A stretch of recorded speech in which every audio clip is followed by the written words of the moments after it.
भारत के शास्त्रीय नृत्यों की दुनिया में आपका स्वागत है।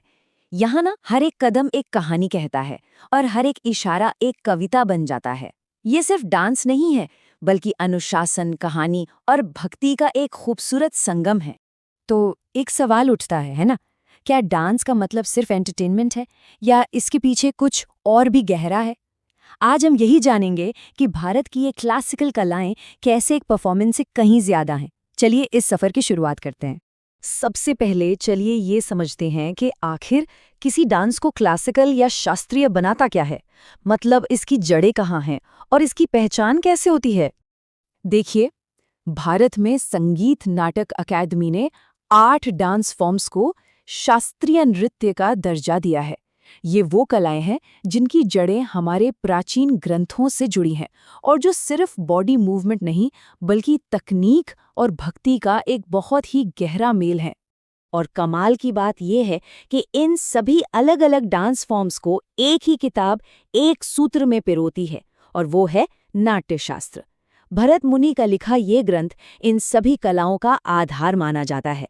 सोचिए, अलग अलग राज्यों की कलाएं और सबका सोर्स एक।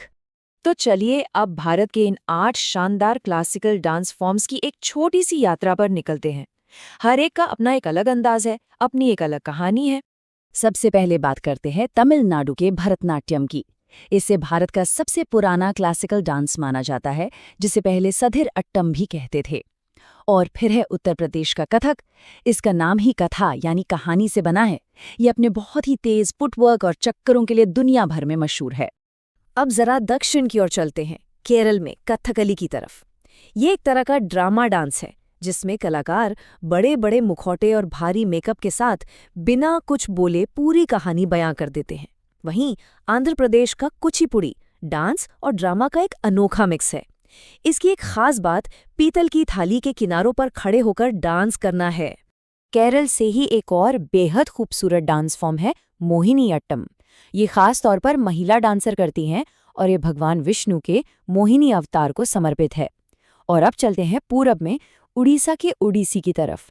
इसकी सबसे बड़ी पहचान है त्रिभंग पोज, जिसमें शरीर 3 जगहों से मुड़ा होता है। देखने में ऐसा लगता है जैसे कोई जीती जागती मूर्ति कला हो।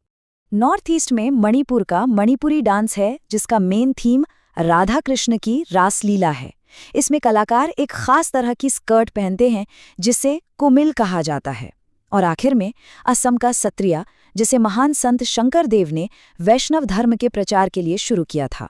अच्छा, भले ये 8 डांस फॉर्म्स देखने में एक दूसरे से काफी अलग हों, लेकिन इन सब में एक्सप्रेशन के यानी अपनी बात कहने के 2 बेसिक तरीके एक जैसे हैं। चलिए उन्हें समझते हैं। ये बहुत दिलचस्प है। हर क्लासिकल परफॉर्मेंस के 2 हिस्से होते हैं। पहला है नृत्य। ये है प्योर डांस, जिसमें सिर्फ लय, ताल और टेक्निकल मूव्स पर जोर दिया जाता है। और दूसरा है नृत्य। ये वो हिस्सा है जहां कहानी कही जाती है, जहां इमोशंस और जेस्चर्स के जरिए भावनाएं दर्शकों तक पहुंचाई जाती हैं। तो एक डांसर कहानी कहता कैसे है? इसका जवाब है 9 रस के जरिए।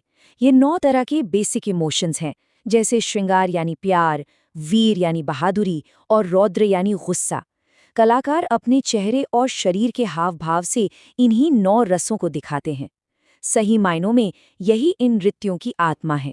ये कलाएं सिर्फ पुरानी किताबों में ही जिंदा नहीं है, इनको असल में जिंदा रखा है उन महान कलाकारों ने, जिन्होंने अपनी पूरी जिंदगी इनके नाम कर दी।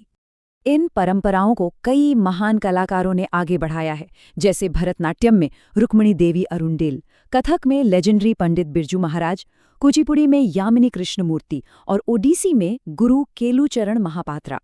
इन जैसे गुरुओं ने ही इन डांस फॉर्म्स को पूरी दुनिया में पहचान दिलाई। तो ये थी भारत की नृत्य कला की एक छोटी सी झलक। एक ऐसी कला जो हजारों साल पुरानी है पर आज भी उतनी ही जीवंत है। और ये सफर अपने पीछे एक बड़ा सवाल छोड़ जाता है। कला की ये अनमोल विरासत भविष्य में क्या रूप लेगी और आने वाली पीढ़ियां इसे कैसे संजोकर आगे बढ़ाएंगी।